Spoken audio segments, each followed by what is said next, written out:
You're listening to the Joyful Practice for Women Lawyers podcast, episode 257. Welcome to the Joyful Practice for Women Lawyers podcast. I'm your host, Paula Price, lawyer turned certified executive coach. This podcast was created to empower women lawyers just like you to create a life and practice you love. Join me every week for a break from the hustle so we can focus on you, what you truly want, and how you can create it. If you're over the overwhelm, done with putting out fires, and ready to redefine success on your own terms, you're in the right place. Ready for today's episode? Let's dive in. Let me ask you a question about boundaries. What is it that separates people who have no problem setting boundaries from those who really struggle? I'd love for you to reflect on that question as we go through today's podcast episode, because today we are diving into boundaries, and I'd love to offer a fresh perspective on boundaries that I think will be helpful, especially if you're one of those people who struggles to set up boundaries, whether it's at work or outside of work. Now, the reason that I am talking about boundaries today is that it is a topic that comes up consistently in coaching conversations that I have with lawyers. And sometimes it's in connection with time management. So we go through an exercise of figuring out what priorities the lawyer has. And then when it comes time to actually executing those priorities, they find they can't do it because other people are making requests of their time. And so they need to set boundaries around their time in order to protect the things that they want to do. Sometimes it's a question of wanting to shift the focus of your practice area. And in order to do that, you need to stop taking work in one practice area in order to free up your space to take on work in a different practice area. So again, you're setting up boundaries. Sometimes it's the nature of a conversation, right? You know that you're about to have a call with somebody. Maybe it's opposing counsel. Maybe it's somebody on your team who's a little bit challenging to work with. And you have a feeling that the conversation might go in a particular direction. And if you want to keep that conversation on course, you are going to have to set up some boundaries over the time that you spend speaking and the nature of what it is that you are discussing. And in all of these scenarios, boundaries themselves, you can see why they're important. You can anticipate that they're going to be challenged. And at the same time, in the moment when it comes to asserting the boundary, you find yourself really struggling. And what that can result in is if you find that you're saying yes to things in the moment because it's too uncomfortable to say no, that you end up with days that feel really overloaded. You might find that if you have trouble saying no, you end up with too much work. You might be ending up with that last minute work, those assignments that come your way because people know that you will take it on, even though you really don't have time for it, you really don't want to. On the flip side of boundaries is you might have trouble asking for the things you need, right? So it may be that you're asking other people to commit to deadlines and they're not following through, or there's certain expectations that you've set for them in terms of the quality of what they deliver to you, and those expectations are not being met. And while those boundaries are sometimes in relation to people outside of you, right? These are people that you may work with in a professional context or in your personal life. It may also be that sometimes the boundaries that we struggle with the most are the boundaries that we set for ourselves. And so that could be adhering to a bedtime. So I've talked about this on the podcast before, and it's something I really struggled with last night. Doom scrolling, right? This happens every once in a while. You're about to go to sleep, and next thing you know, there's this really enticing reel about protein wrapped cottage cheese, whatever is, don't get me started. And the 10 o'clock bedtime you set for yourself is now an 11 o'clock bedtime, right? And so the slippage, maybe it's having a certain standard that you're going to adhere to, right? I'm not going to commit to things that are outside of the scope of what I want to do. And then you find yourself saying yes anyways. It might be committing to a time where you're going to wrap up at work and you tell yourself just another 5 minutes, just another 5 minutes. The next thing you know, you've missed dinner, you've missed time with your family, your friends. And so there's that category of boundaries that are really those personal boundaries. And what happens is if these boundaries aren't respected, if you find that you're slipping when it comes to boundaries, You may feel like your life feels really crowded. You might find yourself getting really exhausted, and you don't have the time for the projects that matter to you. You may even lack time and capacity and energy for really basic things like taking care of your own needs, taking care of your health. So my objective today is not to make you feel badly if you have difficulty setting boundaries. To the opposite, in the contrary, what I'm really hopeful for is that today's podcast episode can present a bit of a shift for you, that you can start seeing boundaries in a light that is more appealing so that in the moment, it's easier for you to set those boundaries. If you do struggle with boundaries, you're absolutely not alone. You are in excellent company, and chances are it comes from a really well-meaning place.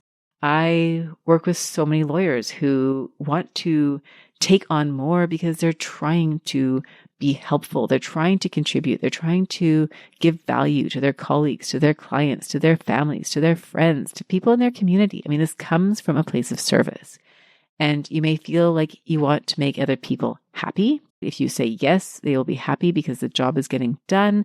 They don't have to worry about it. You can take it. You can handle it. So you can see immediately that by taking on a project that somebody has asked you to take on, by agreeing to stay late, by agreeing to that short fuse deadline, other people are really, really happy. And that's okay as long as you're happy too. But when it starts to come at your personal and professional expense, then there's a problem. And other reasons that you might be saying yes, it's uncomfortable to say no, right? Nobody wants to feel that experience of saying no. We want to be generous. We want to say yes to people. In the moment, every bone in our body is telling us to make this easy. And yet at the same time, we know that if we continue to say yes, if we don't exercise our boundaries, then what ends up happening is that we don't end up necessarily even accomplishing the thing that we wanted to do. So what do I mean by that? Well, have you ever had the experience where somebody asks you to do something, right? Maybe a friend asks for a favor or a colleague asks you to take on an extra file and you know that you really don't have time for it, but you say yes anyways because you don't want to disappoint. And the goal there probably is to preserve that relationship, right? Make it easier for your friend, make it easier for your colleague. But because you don't have the time, you take on the project and you start feeling a bit resentful.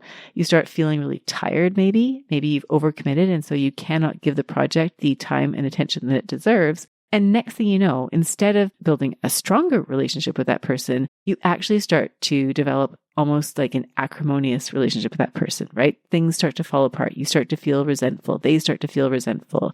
There's a block in communication. Next thing you know, you're kind of alienated from each other and you don't really understand why. It's too uncomfortable to talk about. It started with this really well-meaning yes, and it's ended in exactly the opposite of what you had intended. Instead of that relationship being stronger, it's the opposite. And a lot of the issues around boundaries, right? When we're saying yes in the moment, but paying for it in the long term means that that short-term commitment is actually running a long-term cost. So if you think about where you might struggle with boundaries, or if you're a person who generally struggles with boundaries, what you might find is that you're saying yes to so many people, so many other people, that their requests, their interests start to dictate the terms of your schedule. And this is where you might find yourself in that really reactive mode where your practice feels out of control because you're saying yes to everybody around you. And as a result, you don't feel like you have any control over your calendar. You do have control. You do. However, it doesn't feel that way because you're so concerned about meeting other people's expectations and deadlines. And what that can lead to is that you feel overworked, you feel really tired, you might find that your quality of work starts to suffer because you're overcommitted. You also might worry that if you set boundaries that you're going to lose out on relationships, right? This might be a relationship with a client, for example, where they ask you to take something on and you fear that if you say no, then you're not going to have that client come back to you, right? That you're going to lose out on that relationship.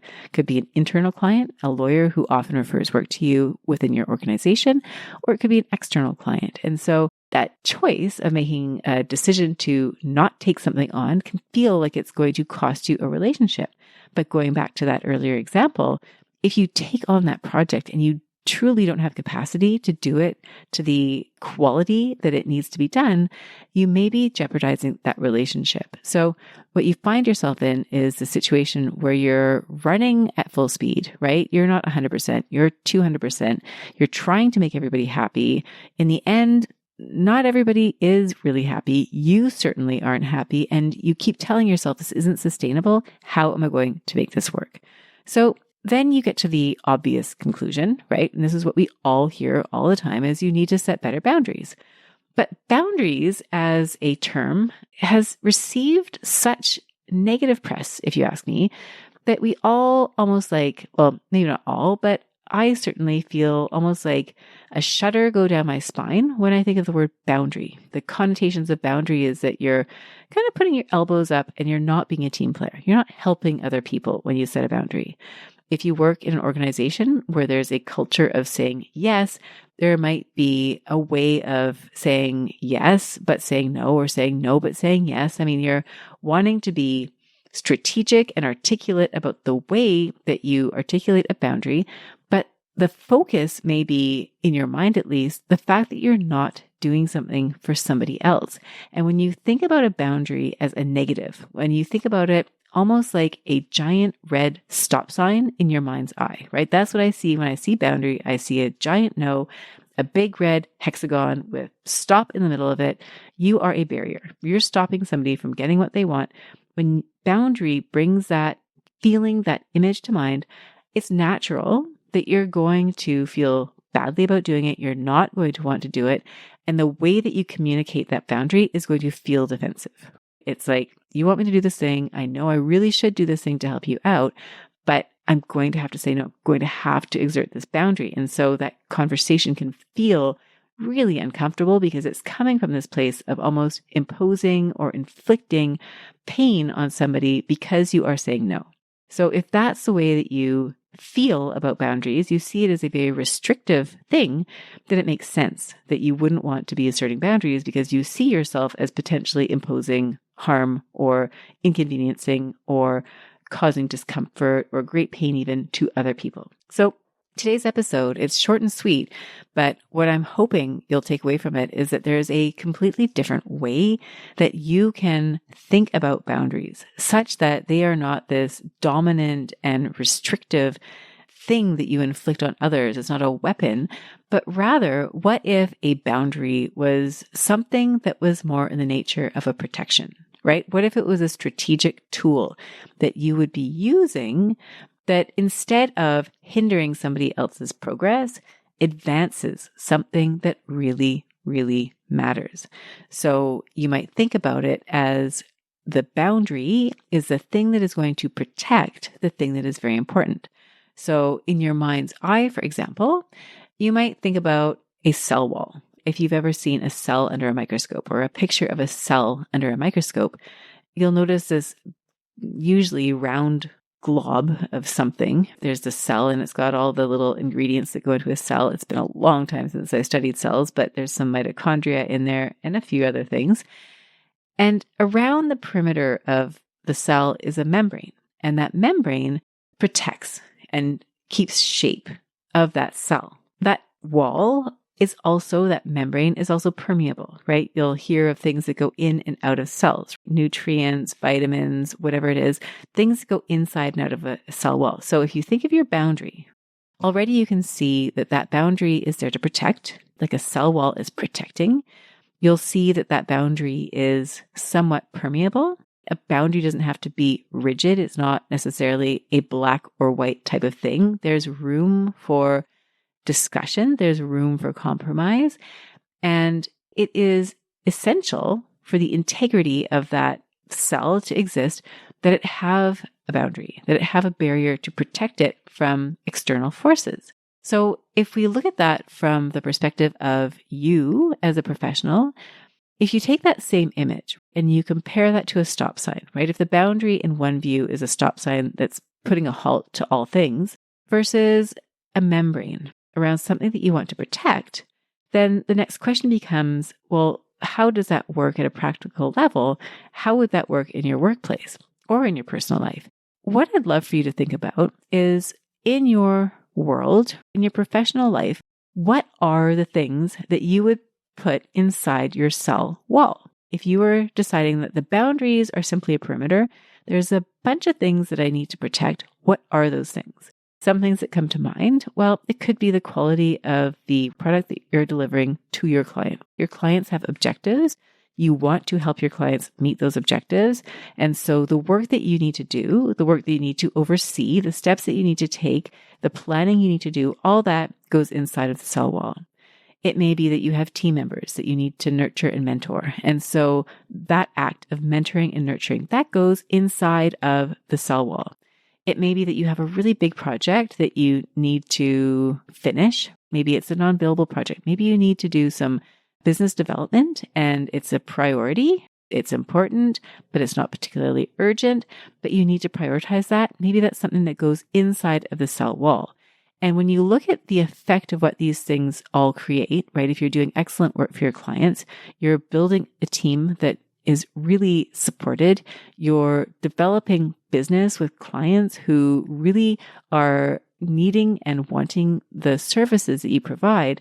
What you start to see is that the ingredients that are contained inside of the cell walls are the foundation of the work that you're doing.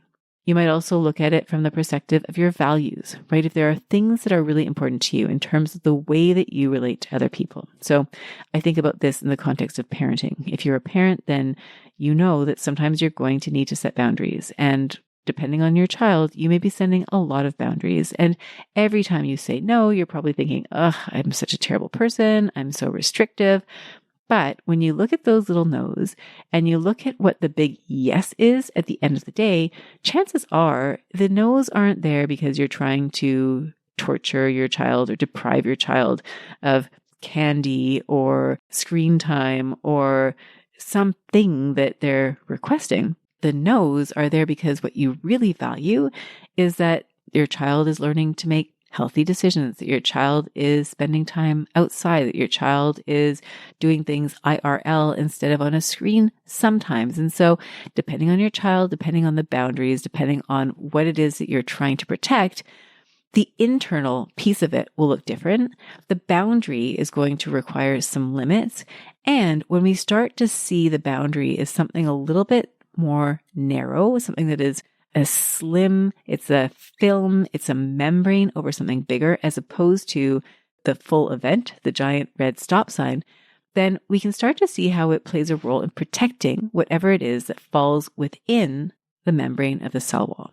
So here, I'd encourage you to think about where in your practice you may be struggling with boundaries, where you may be struggling with asserting the boundaries, and to ask yourself how it is that you're viewing the process of setting those boundaries. Are you viewing it as this giant stop sign that's going to inconvenience people, or are you viewing boundaries as a helpful tool that you can use to be strategic in terms of where you're going to invest your time, where you're going to invest your energy, what you're going to put on your plate? And you've probably heard that expression, every yes is actually a no. When you say yes to that last minute project, you may be saying no to working on the application materials that are actually due for filing at the end of the week. And so those are going to suffer potentially as a result, or you will suffer as a result. And maybe it's okay to say yes in these scenarios, but ultimately you want to be able to have discretion over where you're having a permeable boundary and where you are adhering to the boundaries that you are setting for yourself. So how can you make this actionable? What does this actually look like? I'll give you an example that comes up pretty often in coaching conversations that I have with lawyers, which is, I'm really busy, I'm working around the clock, and I really want to set boundaries, but I don't know how to say no to the work that's coming in.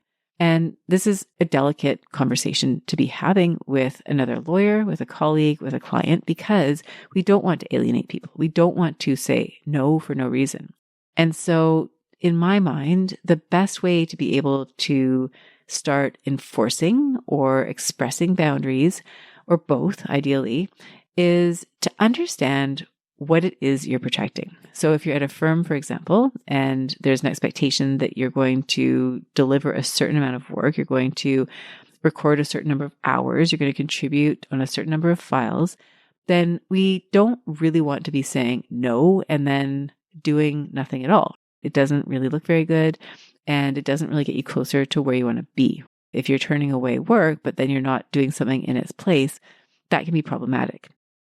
So what I always recommend to lawyers that I work with who are in that position is, how do we add to your plate? How do we get more work on your plate that you are desiring, that is aligned with what it is that you want to do long term, so that when you do need to assert a boundary, then it feels a lot more comfortable because you're actually not saying, no, I don't want to do this because I'm preserving my time in case something else comes in.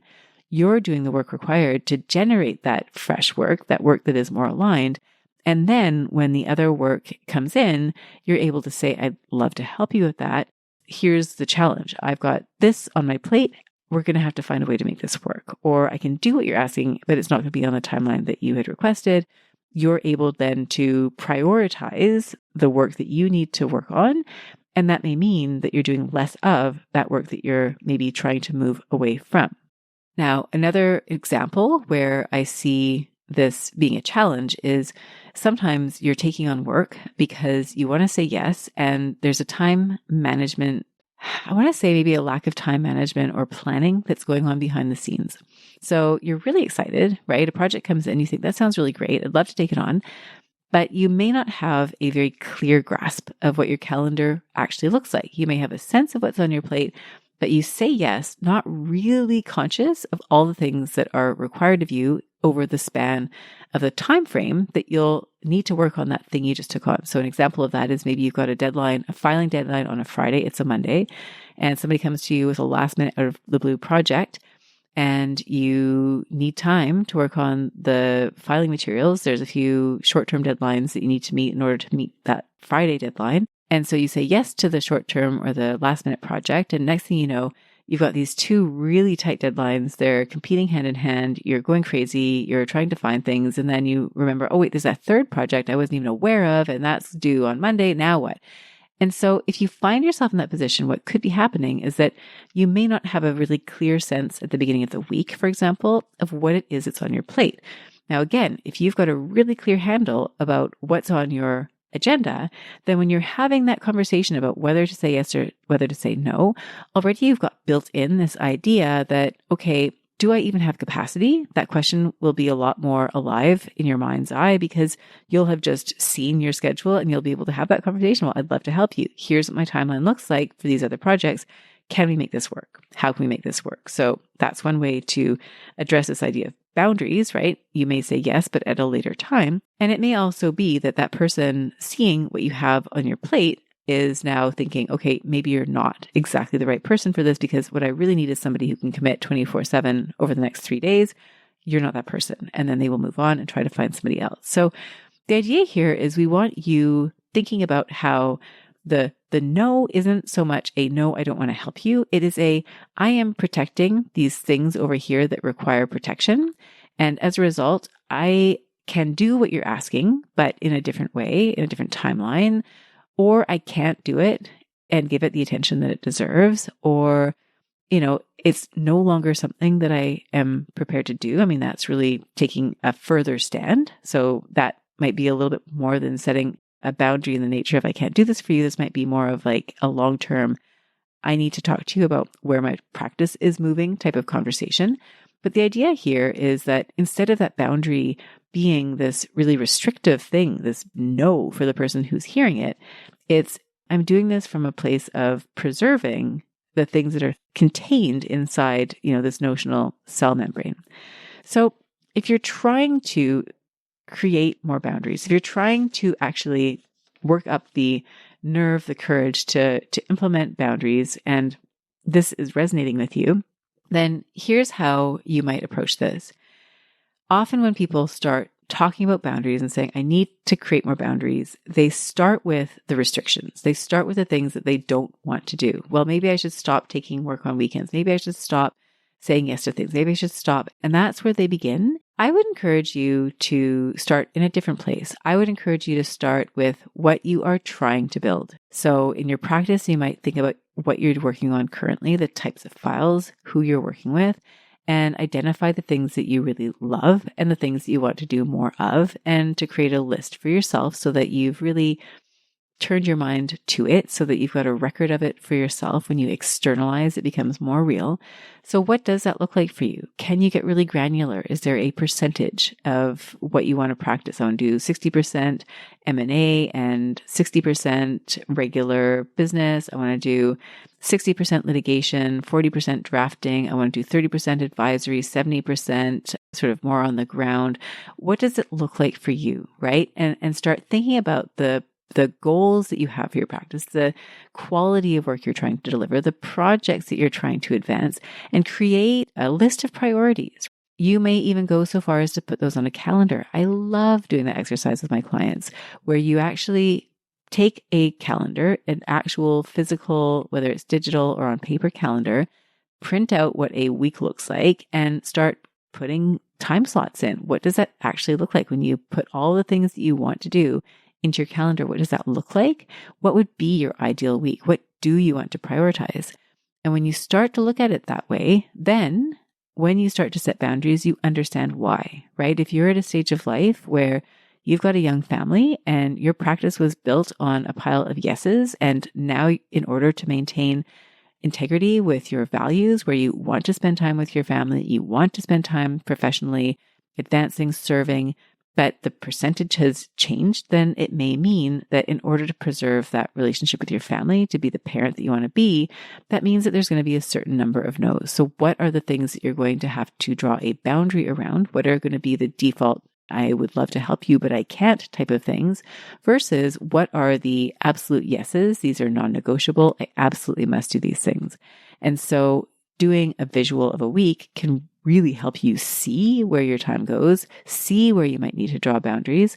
And once you've done that exercise of seeing what it is that you really, really want, you'll start to see where the boundaries might be required, right? Are there particular people that you work with on a regular basis who they regularly may ask you to do things where you really struggle with your boundaries? And if so, what do you want to do in that scenario? Do you want to try setting boundaries? Do you want to have a conversation with that person about what your life looks like now and what you'd like to see going forward? You may find that you're in a workplace environment where boundaries are not the norm. And if you do try to set boundaries, there's a risk that the perception of your willingness to be a team player could be jeopardized. And so before going on a spree and setting boundaries, you might ask yourself, like, where am I at here? Is this sustainable for me at this level? If not, and you know it's not sustainable, what are you willing to risk in setting those boundaries? Because some people may be okay with them. Some people may not be okay with them. We don't know until we actually try to set those boundaries.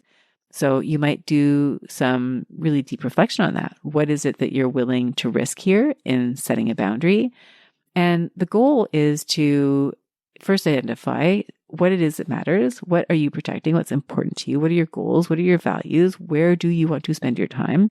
That's that first part of the analysis. The second part of the analysis is, where will you potentially need boundaries? Who maybe will you need to have these conversations with? What types of work maybe do you need to start looking out for that are problematic? What type of work might you want to ask for more of? How will you have those conversations? If you find yourself in a time conflict, who are you going to speak with? How are you going to approach those conversations? Do you have maybe a script you can fall back on that's going to help you, to support you? That's the second step. And then finally, to decide. So you've got your goals, you've seen where you're probably going to need to set some boundaries. The third part is making a decision that in this context where you've got a goal and there's a risk that if you assert a boundary to protect that goal, that you will not have control over the outcome, that other people might be upset. You may be uncomfortable setting the boundary. Other people might be upset. It might not go the way that you want it to. Have you reached a point in your own sense of willingness, your own sense of what matters to you, that you are comfortable? You are comfortable enough. You are willing to have that difficult conversation. You have the confidence to follow through on the conversation that you need to have. You have the self-trust that whatever comes out of that conversation, you're okay with it.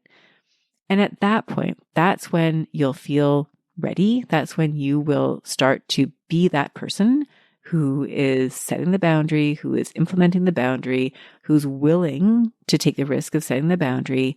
And what you'll then find as a result is that that exercise of protecting creates more of what it is that you're trying to accomplish. You're now focusing more on your goals. You may find then that you're also less at the mercy of other people's requests, their timelines, what they want, and you emerge in a new, almost like a new chapter where you've got more clarity, you've got a better ability to set those boundaries, and people will start to respond to that, some in a really positive way.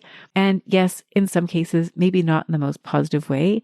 And in those cases, you have to ask yourself, was that relationship ever sustainable if now that I am setting these boundaries, that person is no longer willing to, whatever that is, work with me, be my friend, etc. So if we start at the beginning of where we began, which was asking that question, what is it that separates somebody who is comfortable, confident, willing to set boundaries versus the person who is shying away from them? I think so much of it is how we're perceiving them. Are we seeing boundaries as a way to protect what's really important, or are we seeing them as a flaw, a weakness, something that is depriving others? And if you're able to see how those boundaries fit into the big picture, then you will feel more willing to set them.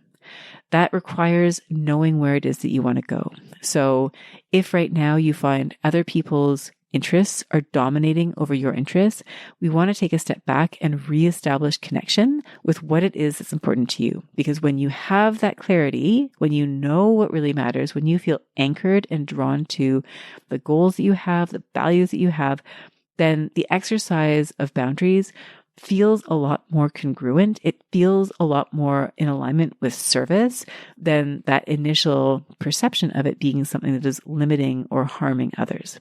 So my guess is that if you're one of those people who is really confident setting those boundaries, it's because you believe in the importance of it. You believe that this really matters, that you're protecting something, that you feel an integrity with this decision, and you're willing to feel the pushback. You're willing to have conversations that may follow from that because you understand the goal of the boundary. And this is where I think sometimes we may see setting boundaries, especially when boundaries are perceived as this thing that, they're reactionary, they're only for people that can't manage their time, they're whatever stigma we may throw at boundaries. If we're thinking that, we're obviously not going to be minded to enforce them.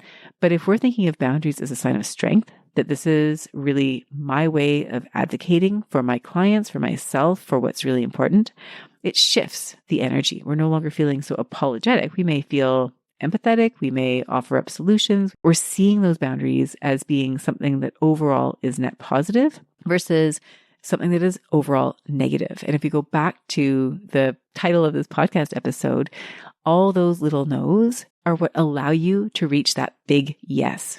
If you think of your goal, you think of that toll along the way, you're on the highway to your goals, and every so often you have to stop at a pay booth and hand over $10, $20, whatever that boundary setting exercise is.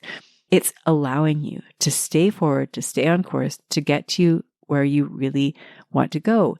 And at the end of all of this, there is that sense of accountability and self-trust when you're able to establish those boundaries with others, boundaries with yourself. We didn't really get into that, but if you think about moments along the way in a day where you make a promise to yourself and you follow through on that and you enforce your own boundaries, all of that is reinforcing a self-concept of a person who can trust themselves, who can follow through, who's accountable, who's willing to prioritize and have those difficult conversations, make the difficult decisions in order to keep moving toward that broader goal. And it's a lot easier to be moving toward something that really matters versus trying to make a strategy that's based on fighting off. You're just not going to get the same traction. You're not going to see yourself moving towards something in a way that feels valuable, that feels significant. So that's what I have for you today. It really is, hopefully for you, a different way of looking at boundaries, one that isn't restrictive, but is rather strategic. How can I use boundaries? How can you use boundaries in your practice, in your personal life, not so much as this weapon to make other people inconvenienced, but rather as an instrument, a tool, a strategy, so that you can truly protect the things that matter most to you and do so in a way that feels aligned, that feels in integrity with who you are and what you're trying to achieve, and in a way that allows you to simply create for yourself the type of life and practice that you truly want. So if you'd like help with any of this, if you've got boundaries that you'd like to set, if you feel like your days are a little bit more full than you want them to be, if you find you're struggling with how to have direct conversations with people where you articulate these boundaries, then by all means reach out to me, because these are the very types of conversations I would love to have with you. And having someone to troubleshoot with, someone who can offer some suggestions, someone who can give you feedback on where you're at, I would love to do all of that for you. So please do send me a note, send me an email, a DM on LinkedIn, wherever you find me. And I would be absolutely delighted to help you. So thank you for joining me. I hope this has been a really impactful conversation with you. And I look forward to reconnecting again next week. Bye for now. If you enjoyed today's show and don't want to miss an episode, subscribe and follow the show wherever you listen to your podcasts. If you haven't already, please leave a rating and review. Your feedback will help me create a podcast that's tailored to your needs and goes straight to the heart of what matters to you. Thank you for listening to this episode of the Joyful Practice for Women Lawyers podcast. If you want more information, visit www.thejoyfulpractice.com. See you next week.